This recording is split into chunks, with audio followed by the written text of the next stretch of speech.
வணக்கம். இது scooty bubble bus வண்டி. இப்போ தகவல் என்னன்னாக்க,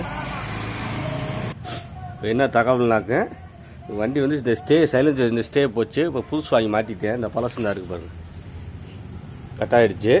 இப்போ தகவல் என்னன்னாக்க, இப்போ ஸ்டே மாற்றுறதுக்கு சைலன்சரை கலட்டினேன். ஆமாம், இந்த ஸ்டே மாற்றுறதுக்கு சைலன்சரை கலட்டினேன். சைலன்சரை கழட்டிட்டு லைட்டாக கவுத்தி வைக்கணும். சைலன்சருக்குள்ளே இவ்வளோ தண்ணி விடுது. ஆமாம், எப்போவுமே இவ்வளோ தண்ணி வரக்கூடாது. சைலன்ஸுக்குள்ளே தண்ணி நின்றாலே எப்போவுமே வெளியாகிடும். தண்ணி இப்படி நிற்காது சைலன்ஸுக்குள்ளே பொதுவாக.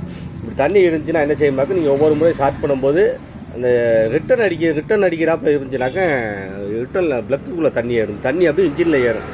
சைலன்ஸர் வழியாக ஏறி உள்ள ப்ளக்குக்கு போயிடும், வண்டி ஸ்டார்ட் ஆகாது. இதுக்கு என்ன முக்கிய காரணம்னாக்க, இடையில சைலன்ஸர் எங்கேயா வாங்கி மாற்றிருக்காங்க. நம்ம வாங்கி மாட்டினதில் என்னன்னா, இதில் வந்து ஏறு ஓட்டை வரும். அதாவது எல்லா வண்டி போஸ்ட் எல்லா வண்டியும் சைலன்ஸர் ஏறு ஓட்டை எடுக்கும். இந்த இடத்துல வரும் ஏறு ஓட்டை. அந்த ஏறு ஓட்டை இல்லை. அந்த ஏறு ஓட்டை இல்லைனாக்க நீங்கள் ஏறு ஓட்டை போட்டுக்கிறங்க. ஏன்னா பெரும்பாலும் ஒரிஜினல் சைலன்ஸை யாரும் வாங்கி மாட்டாங்க. ஒரிஜினல் ரேட்டு கூடன்னு சொல்லி ஒரு நார்மல் கம்பெனி அந்த மாதிரி தான் வாங்கி மாட்டுவாங்க. அந்த மாதிரி வாங்கி மாட்டும் போது இந்த ஏறு ஓல்ஸு இருக்கான்னு பாருங்கள். ஏறு ஓட்டை இல்லைனாலும் ஏறு ஓட்டை போட்டு மாட்டுங்க. ஏன்னா அந்த ஏறு ஓட்டை இல்லைனாக்கும் உள்ளே இறங்குற தண்ணி ஃபுல்லாக அந்த பாருங்க, அந்த இடத்துல பாருங்கள் எவ்வளோ தண்ணி வடிஞ்சிருக்கு பார்த்தீங்களா. இந்த தண்ணி ஃபுல்லாக இன்ஜினில் தான் ரிட்டனில் ஏறிக்கிட்டே இருக்குது. ஏதாவது ஏன் ஸ்டார்ட் ஆகுதுன்னு வண்டி தெரியாத அளவுக்கு இல்லை கம்ப்ளைண்ட் வரும். ஒவ்வொரு முறையும் பிளக்கை கழட்டி கிளிமினி போட்டால் வண்டி ஸ்டார்ட் ஆகிடும். அந்த தண்ணியை கிளிமினி போட்டால் வண்டி ஸ்டார்ட் ஆகிடும்.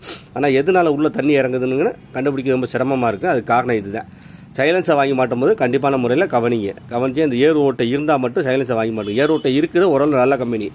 எதுவுமே இல்லைன்னா அது கொஞ்சம் இதாக தான் தெரியும்.